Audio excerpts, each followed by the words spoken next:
Welcome back. অদ্ভুত গল্পে আজকে হচ্ছে 30 নম্বর এপিসোডে সবাইকে স্বাগতম জানাচ্ছি। আপনারা জানেন যে প্রত্যেক দিন আমি এই অদ্ভুত গল্পে সত্যিকারের ভৌতিক ঘটনা আপনাদেরকে শোনাই। তো আজকে এমন একটি ঘটনা দিব, আসলে কালকে কারেন্ট চলে গিয়েছিল আর কারেন্টটা খুবই ঝামেলা করছে, আজকেও কারেন্ট নাই। তো যাই হোক, আজকে হচ্ছে 30 নম্বর এপিসোডে, ফাইনালি 30 নম্বর এপিসোড নিয়ে আপনাদের মাঝে চলে আসলাম। তো আজকের গল্পটা সত্যি খুব একজন সাহসী ব্যক্তিকে নিয়ে বলবো, তার কেমন সাহস। যাক, আমি বেশি কথাবার্তা না বলে আমি নিজে চোখে যেটা দেখেছি, নিজে চোখে আজকে যেটা দেখলাম সেটাই আপনাদের মাঝে বলার চেষ্টা করব। তো অবশ্যই এখনও যদি আপনি কানে হেডফোন না দিয়ে থাকেন, কানে হেডফোন দিয়ে নেবেন। আর যদি একা একা শুনতে পারেন, সমস্যা না। আজকে সত্যি গল্পটা ফাটাফাটি হতে চলেছে। তো চলুন আজকের ঘটনাটা শুরু করা যাক। আমি আজকে এক জায়গায় গিয়েছিলাম। তো যাওয়ার পর আমি আসলে এলাকাতে নতুন আসছি, আমি বেশি এলাকাটা ঘুরি নাই। তো আজকে আসার পথে আমি একটা বাগান দেখলাম। সেই বাগানটা আমি আপনাদের দেখাবো একদিন যদি সুযোগ হয়। বাগানটা আমি শিওরলি আপনাদের খুবই দ্রুত ওই বাগানটা দেখাবো। তো বাগানটা এতটা ভয়ানক, আমার লাইফে আমি জীবনে কোনো দিন এরকম বাগান দেখিনি। আর রিয়েলি বলছি, আমি জীবনে কখনো এইরকম ভয়ানক বাগান আমি জীবনে দেখিনি। বাগানটা প্রচুর বড়, অনেক বড়। বাগানে শুধু বাঁশ বাগান। তো আমি এটা দেখে আমার মনে না কেমন একটা ভয় ভয় কাজ করলো।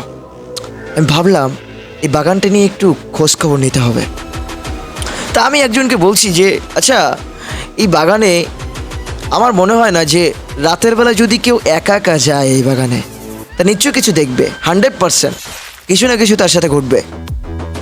তো ওইখানে একটা লোক আমি শুনলাম, সে বলল আসলে এখানে একজন লোক আছে, সে রাত 3টের দিকে এই বাগানে যায়, এমনকি রাত 4টের দিকে যায়, 2:30টার দিকে যায়।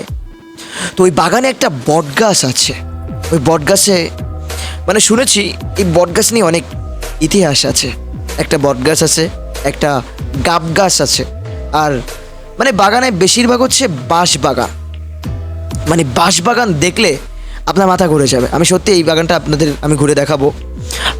রিয়েলি বলছি, আমি খুব দ্রুত একটা আপনাদের বাগানটা, সম্পূর্ণ বাগানটা ঘুরে দেখাবো। তো এটা দুঃখিত বলছি যে আজকে আমি আসলে ভিডিও করতে পারি নাই, বৃষ্টি হচ্ছিল। তো বাগানটা দেখে আসলাম, এতটা ভয়ানক বাগান।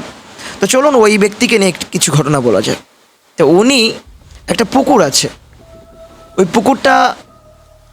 ওই পুকুরটা চকি দেওয়ার জন্য, পাহারা দেওয়ার জন্য ওইখানে একটা ছেলে যাইতো। তো ওই ছেলে নাকি এখনও যায়।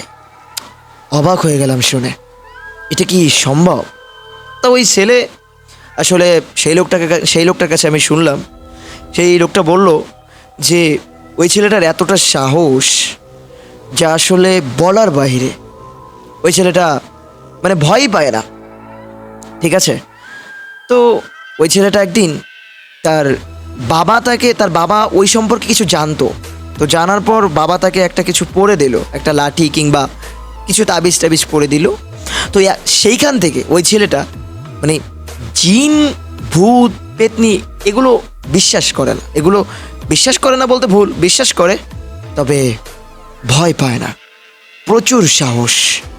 একদিন তিনি যাচ্ছে 2:30টার দিকে চকি দেওয়ার জন্য। তো হঠাৎ করে দেখে একটা বাচ্চা ছেলে ঠাস করে পুকুরে ডুব দিল, উঠে কোথায় যেন চলে গেল, আর খুঁজে পেল না। তার মুখ দিয়ে নিজে কানে শুনেছে, ওই লোকটা আমাকে বলল।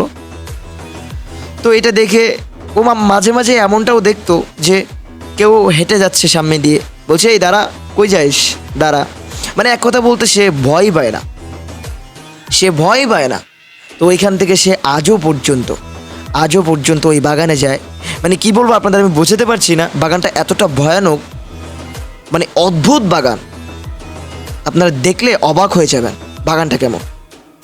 অনেক বড় বাগান, সেখানে মানুষ দিনের বেলা যেতে আমার ভয় লাগে। দিনের বেলা আমার মনে হয় ওইখানে দিনের বেলা যেতে ভয় লাগে। দিনের বেলা যদি কেউ একা একা যায়, তা সে বুঝবে যে কি অবস্থা। আমার তো দেখে আজকে কাজ হয়ে গেছিলো। তো যাই হোক, ওই লোকটার এতটা সাহস, এরকম সাহস যদি আপনার হয় তা আপনিও বেঁচে যাবেন। কারণ আসলে সাহসটাই হচ্ছে মেন। আপনার যদি সাহস না থাকে আপনি হার্ট অ্যাটাক করবেন। অনেক মানুষ আছে যে সাহস না, ভীতু, অল্প কিছু দেখলে ওই না জানি কি হয়ে গেছে, কি হবে না হবে, এরকম ভয় পায়।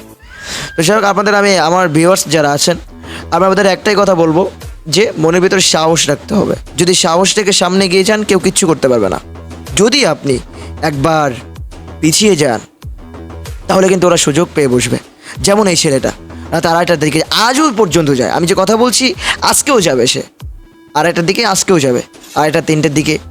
মানে আমি অবাক হয়ে গেছি এই কথাটা শুনে যে 2:30, 3টে, 4টের দিকে কিভাবে সম্ভব, কিভাবে যায়। তো যাই হোক, আজকের ঘটনাটা এটাই বলার উদ্দেশ্য ছিল যে একটা সাহসী ব্যক্তিকে নিয়ে। তো যাই হোক, এরকম যদি আপনিও সাহস রাখতে পারেন তাহলে আপনিও সামনে কিছু করতে পারবেন আর কি। তো যাই হোক, আপনারা আমার জন্য দোয়া করবেন যাতে এরকম সাহস আমারও হয়। তো আজকের এপিসোড এখানে শেষ করছি। ভালো থাকবেন সবাই। আবার সামনে নতুন কোনো গল্প নিয়ে চলে আসবো। আজকেও আসলে কারেন্ট নাই, জানি না আজকের গল্পটা কতক্ষণ পর দিতে হবে। সবাই ওয়েট করবেন আর সাপোর্ট করবেন। আর যদি আপনাদের কাছে যদি এরকম সত্যিকারের ভৌতিক ঘটনা যদি থেকে থাকে অবশ্যই আমাকে কমেন্ট করবেন। আর ফেসবুক আইডি লিঙ্ক থাকবে, সেখানেও দিতে পারেন। তো এখনই আপনাদের মাঝ থেকে বিদায় নিচ্ছি। ভালো থাকবেন সবাই। Bye bye.